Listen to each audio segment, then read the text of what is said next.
আসসালামু আলাইকুম। কেমন আছেন সবাই? আশা করি ভালো আছেন। আলহামদুলিল্লাহ আমিও ভালো আছি। তো আজকে আমি এই যে চাল দিয়ে মোয়া বানাবো। তো এই গুড়টুকু অনেকদিন ধরে ফ্রিজে ছিল, তো ভাবলাম যে আজকে চাল ভেজে মোয়া বানাবো।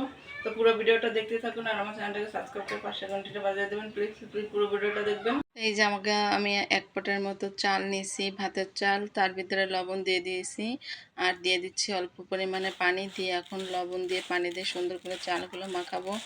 তো অনেক দিন ধরে ফ্রিজে গুড়টুকু পুড়ে রয়েছে, তো ভাবলাম যে আজকে বের করে ছেলে মেয়েদেরকে এরকম চালের মোয়া বানাই দিই, তাহলে গুড়টুকু আর নষ্ট হবে না, খাওয়া হয়ে যাবে।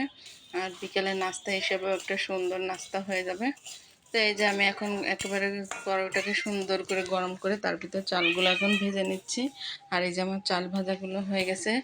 কিন্তু এই চিকন চাল বেশি ফুটতে চায় না, কিন্তু মোটা মোটা চাল হলে অনেক সুন্দর ফোটে আর খেতেও নরম নরম একটু লাগে।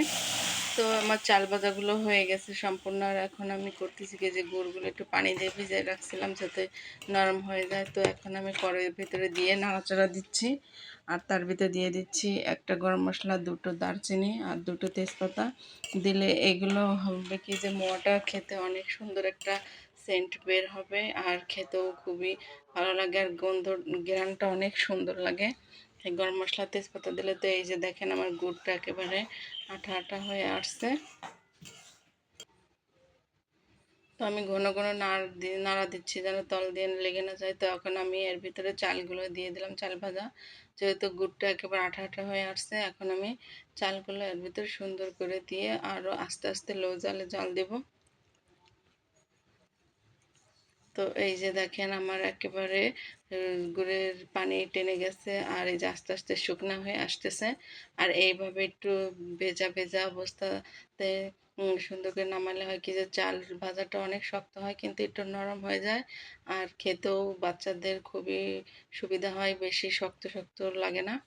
তো এই যে আমি গরম গরম হাত দিয়ে সুন্দর করে ছোট ছোট চালের মোয়া বানাই ফেললাম। আর এই যে দেখেন এক পট চালে অনেকগুলো আলহামদুলিল্লাহ এতেই হয়ে যাবে। তো হাতে লেগে যাচ্ছে, তো আমি মাঝে মাঝে করতেছি কি, একটু পানি দিয়ে নিলে হয় কি যে হাতে আর লেগে ধরে না। এর জন্য আমি পাশে পানি রাখছি, পানির ভিতরে মাঝে মাঝে একটু হাতটা চুবাচ্ছি, তাতে আর চাল ভাজা এগুলো লেগে ধরতেছে না। তো এই যে দেখেন আমার কতগুলো মোয়া হয়ে গেছে।